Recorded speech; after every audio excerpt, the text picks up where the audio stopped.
and how, in fact, the Protestant ethic emerges and how that gives rise to the spirit of capitalism. Okay, before we begin, are there any questions?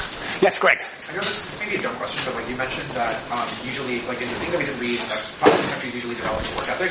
What happens when countries have multiple religions? Like in France, for example, the North is more Protestant, the South is more Catholic. But yeah, no, well, that's what he does. He actually shows you can read. I think it's in the reader. It's not in the reader. I cut it out. I'm saving your money. Shouldn't I? See? Yeah, all right. But yeah, the argument is that different parts of the country, but in certain parts of the country that are more Protestant, other places precisely where the capitalism develops. And so he looks at also countries like Holland. What else? I don't know which other countries he looks at. He looks at the Netherlands. He looks across Europe, I think, and sort of maps out. It doesn't have to be. You're right. In any given country will be divided in its tendencies towards Protestantism or Catholicism, and that he shows is linked to the development of capitalism. Yeah. Good. Right. Yes. Yes. Yes, indeed. Okay. Now. All right. Any other questions? Well, we started, I said last time, with magic. Magic. The point about magic as far as Weber is concerned, and he of course attributes this to small-scale societies, so-called tribal societies, primitive communist societies, as Marx might call them. The point about magic, and of course there's a lot of magic in this society too, the problem about magic is that one's fate is determined not by one's behavior, but by some sort of accident, or something that we don't control. The stars, the eclipses, the lines on my hand, those sorts of things, consulting oracles. It does not, so one's fate is not determined by one's behavior on earth. That comes with, well, we're going to talk about Christianity, big leap here, doesn't matter, and salvation religions. Now, salvation religions are religions that essentially say that what happens to one afterlife is dependent very much on what we do in this life. And if we look at Oriental, or we look at Hinduism or Buddhism, there is a very passive, mystical relationship to the world that governs our life afterwards. And Weber is more interested in the tradition, Judeo-Christian tradition, in which it is the more active participation in this life that determines our fate afterwards. And he begins with, well, the early form of Christianity as Catholicism.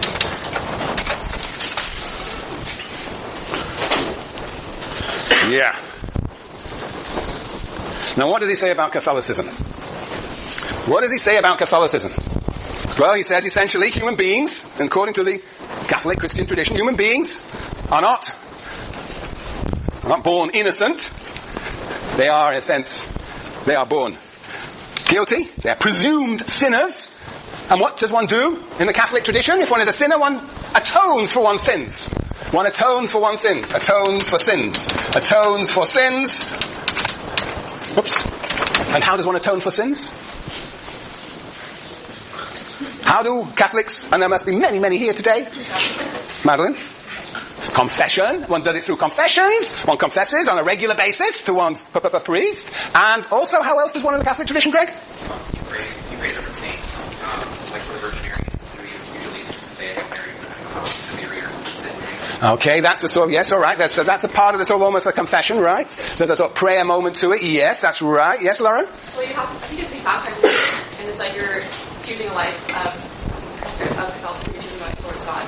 Which is what, sorry? Baptism? Yeah?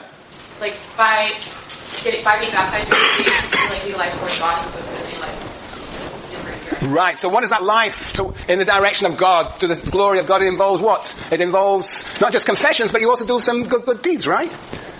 Anyway, that's what Weber thinks. I think that's right. I mean, Catholicism involves not just a matter of confessions, but good deeds. Prayers and confessions. So you through is this not true? I mean, is it all just confession? That's what you think? Confessions and good deeds. Yes. That's what Weber says. On what page is that? What page is this? He says, yes, on page 116. Yes. Right. 116. I'm not going to read it. You can read it. But essentially, that it is, one is born sinner and one confesses one's sins on a regular basis, and one also engages in good deeds to compensate for one's sinful character. Yes, Lauren? You both like for Buddhism and Hinduism where your afterlife is kind of life on earth or something.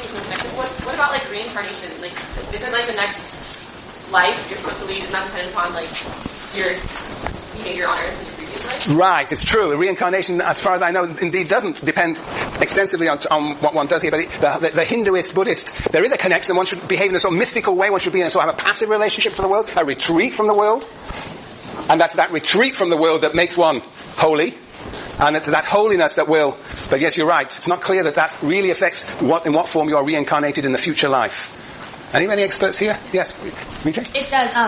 Your current life is based on your past life. So, like, if I were to like sin in this life, in the next life, I could not have a good life.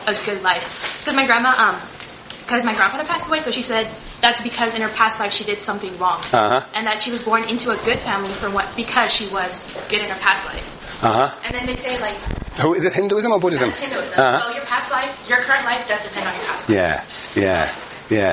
Yes. So it depends actually on your practices in there. Yeah, so And if I have a good life, this life. And what counts as a good life if you're a Hindu? Like if you pray, it's pretty much, so it's like, I guess I have a good life in this life because in my past life I did some kind of good deed. But if I were like bad in this life, kind of like for lack of better, like a demon or whatever, in my next life I might come back as like, like untouchable or like some kind of animal or something. Yes.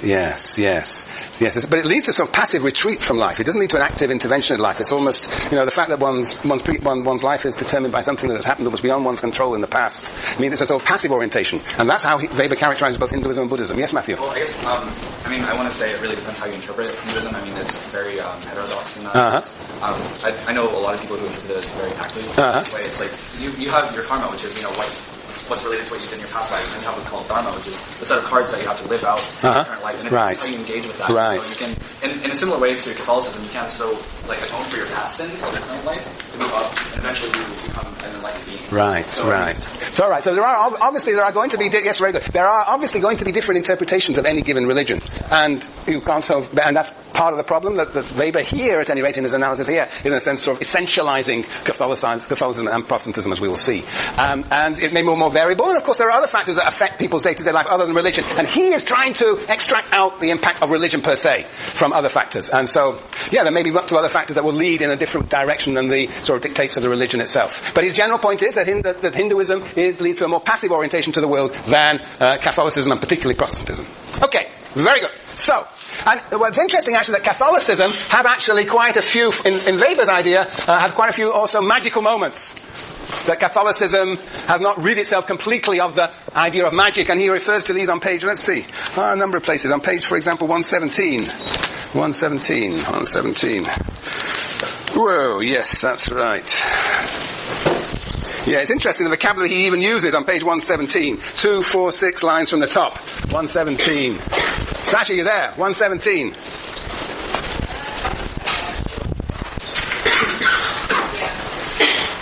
The priest was a magician who performed the miracle of transubstantiation and who held the key to eternal life in his hand. One could turn to him in grief and penitence. He dispensed atonement, hope of grace, certainty of forgiveness, and thereby granted release from that tremendous tension to which the Calvinist was doomed by an inexorable fate, admitting of no mitigation. So the relationship of the Catholic to God is mediated by this magical priest who is able to actually execute all sorts of fantastic miracles. Yes. And of course, the relationship to God through religious life for the Catholic is, as Lauren was saying, I think it involves, what does the priest do? Orchestrates baptism. What else? Communion. Yep. Communion. What else? Confirmation. What happens in confirmation? Confirm that you're going to be Catholic the rest of your life. What else? Penance, I suppose. Matrimony. This priest is a really very powerful sovereign. Yes, you must know a lot about all this stuff. Oh, I know my sacrament. Yes, right. All right. Now look, that's Catholicism. The crucial move is the next move, of course, to Protestantism. Protestantism. What happens between... What's this arrow? Anybody know what this arrow is? The Reformation. Who said the Reformation? Very good, Charity. What's the Reformation, Charity? Charita.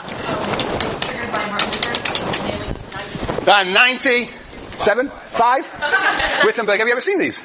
They're interesting. Yes, they nailed onto the Church of Wittenberg, right? What was it all about, though? What was the Reformation all about? Hold on. Grace Noel. Okay. damn. I will confess my sins. But so Martin Luther was objecting to all the stuff that he thought was wrong with the Catholic Church, so that included charging for like paying. Paying for what? For Yeah. There was two aspects of it. One was indeed the power. It's called buying of something where you can like pay them and then they'll give you. That's right. So you. I don't know what the word is. Indulgence. Yes. So this was the Reformation was basically a. It was like a revolution. It was the reform of Catholicism, the reform of Christianity as it was known then. It was a challenge. It was like a revolution. It was a struggle against. Well, it was against what? Who was it against? The Catholic Church and the clergy. So it's a struggle against the Catholic Church. Catholic Church. Not to be confused with the collective consciousness. So, in particular, the power of the Pope and of the clergy. And it was, if you actually look at the 95 Theses, they're a lot about the abuse of power by the clergy. The abuse of power. Because the clergy, you can see already, have enormous power over the congregation. So, it was a struggle against the clergy, and it was a movement for, in a sense, democratic control of the church. So that individuals would be able to, in their communities, control their own religious life. And not be subject to the dictates of the clergy acting on behalf of the Pope. So that's one dimension of the struggle, but there's a second dimension of the struggle of the Reformation. Anybody else know what? Yes, Jason? I think a big part of it is that individuals don't need to be connected to the church to have a relationship. That's right. So that's the point here. The struggle against the power of these mediating forces, the Pope and the clergy. That's what we already got. Yes? I was going to think that you don't need to go through, you can do God yourself. Right. That will be but this is the result. This is the result of this struggle. There's another struggle going on. It's the struggle, yes, Marianne? The struggle against the belief that you can do something to guarantee your own salvation, that you do good works to get your salvation. Yes. Well, that is, of course, becomes the belief of Protestantism, but I don't think it was a material struggle that was going on. It was not a material struggle. The material struggle was going on with a struggle by the middle classes, the emerging, as it turned out, and this is not in Weber all this, but anyway, but it was a struggle by the middle classes, the new entrepreneurs, who did not like what? Entrepreneurs. What did they not like about the doctrine of the Catholic Church, the entrepreneurs, do you think? Alex? Is it the way, well,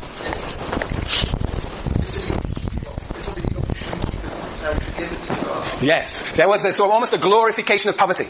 The glorification of poverty, that was often a sort of part and parcel, of course, poverty for the congregation. But poverty was something, good. You shouldn't be wealthy, you shouldn't, right? Yes. And of course there were all these entrepreneurs, in a sense, wanting to make money. Well, see, that's a paradoxical critique. But anyway, yes. So that's one feature. So what else were the middle classes? You know what was one of the big sins in the Catholic Church? Where? Greed, yes. But something in particular, yes, Annie? Profits, but more than, yes, Aaron?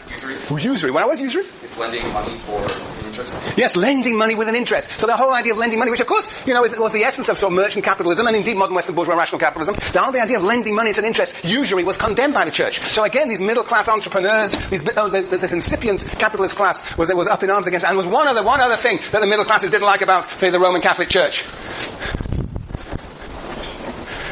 And that was all those holidays. Yes, all those holidays. Yeah, there were so many holidays. The point is, if you're going to be capitalist, you've got to work hard. And, these holidays were very constraining. So it was not a culture that encouraged and supported the idea of a capitalist work ethic. So the point is that these middle classes so there were two elements of this Reformation, the struggle against Catholicism. There was, on the one hand, the struggle from below to actually, to rescue some autonomy, some control over the relation of the congregation to God, to act in a struggle against the power, the abuse of power by the Pope and the clergy. On the one side, and on the other side, a push by the middle classes to actually create a space in which their economic activity was acceptable. And as we will see in the Protestantism, was not just acceptable, what was endorsed. Okay.